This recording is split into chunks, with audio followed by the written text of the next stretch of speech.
A political analysis of why Rigathi Gachagua could be considered the opposition presidential flag bearer is like discussing whether the loudest drummer should lead the village dance. Sometimes the drummer keeps the rhythm. Sometimes the drummer scares the gods.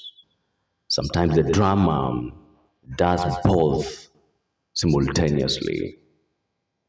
I want us to walk through this carefully with practical wisdom and some bit of humor. The first reason why Rigathi Gachagua could be the presidential flag bearer is because he already knows the inside of the house. Kikuyu elders were right when they said that the rat that lives inside the house knows where the maize is stored. Having served as deputy president before his fallout with William Ruto, Gachagua understands government machinery from the inside. You see, that matters in opposition politics because he knows where policies succeed and where policies fail. He understands campaign strategy at the highest level. He speaks with the confidence of someone who has sat at the decision-making table. Even he himself has expressed confidence that he has nationwide support and believes he can challenge the presidency effectively. You see, if you want to defeat a football team, sometimes you sign their former striker.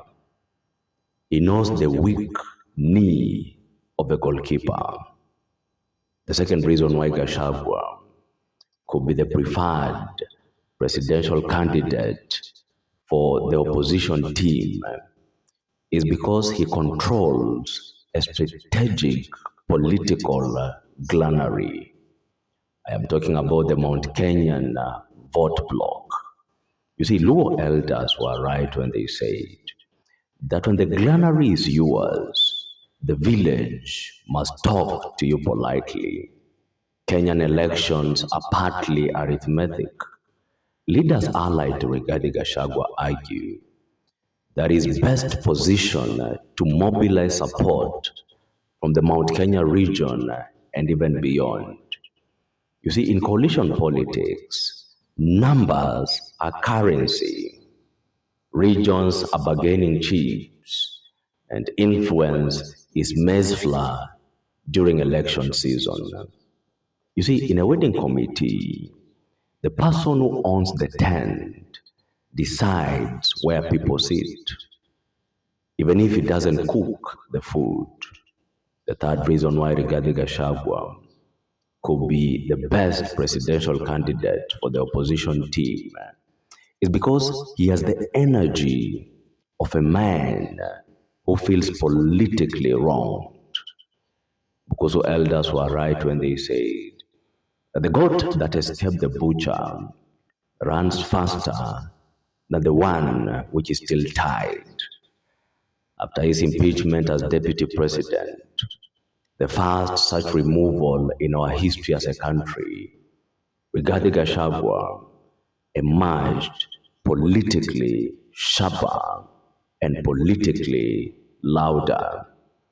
Those who impeached Rigathi Gachagua thought he will be forgotten in 2 weeks.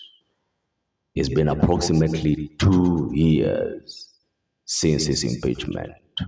You see, in African politics, a leader who feels betrayed either becomes very dangerous politically or becomes very useful to the opposition. Sometimes he becomes both before lunchtime. Rigathi Gachagua has become both dangerous politically and very useful to the opposition. You see, a former prefect who was unfairly removed usually becomes the most disciplined student during elections campaign for school captain.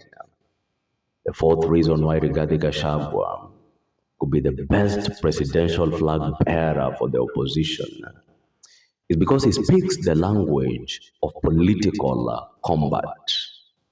Bukoso elders were right when they said that when the hyena laughs, the forest listens.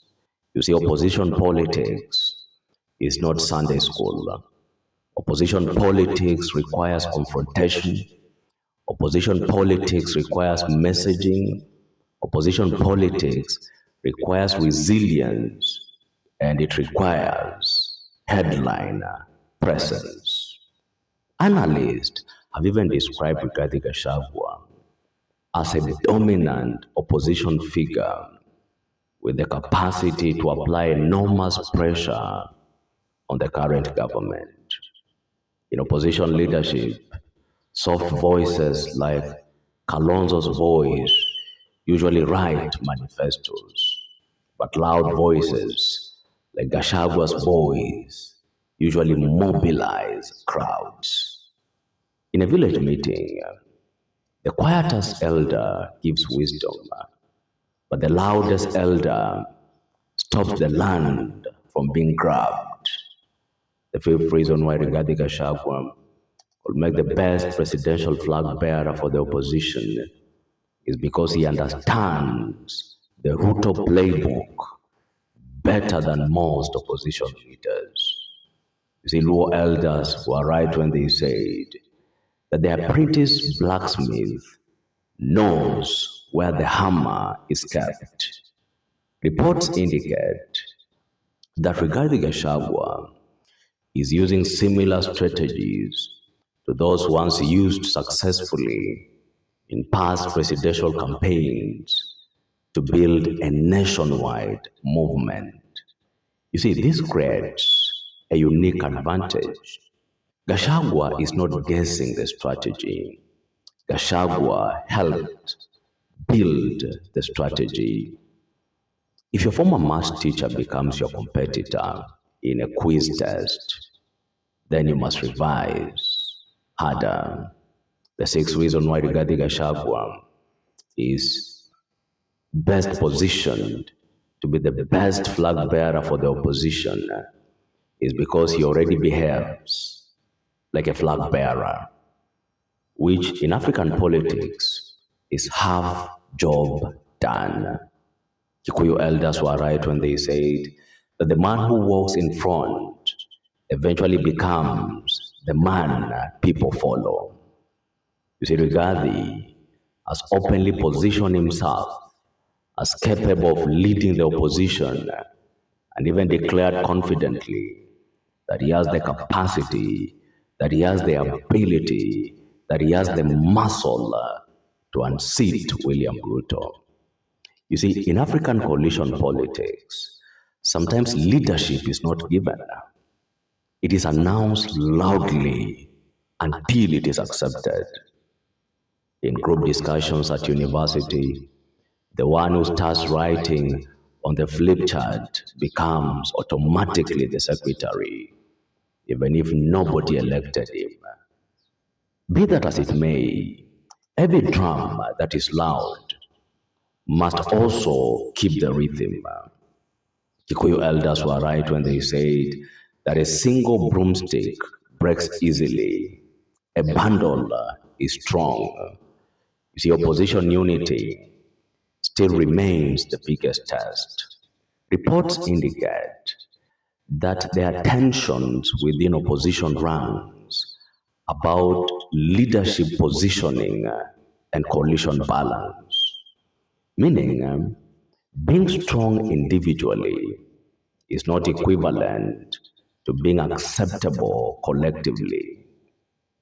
Owning the loudest microphone does not mean you're the choir master.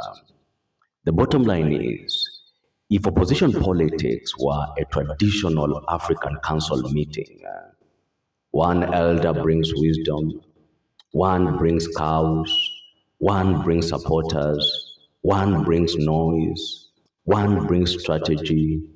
Gachagua arrives carrying a drum, carrying a megaphone, carrying a huge voting block, and carrying unfinished political business with William Ruto. So the real question is not, can Gachagua be the flag bearer? The real African political question is, can everyone else agree to dance to his drum? My name is Piketty. If it is your first time here, make sure to follow this channel and to subscribe for more political analysis.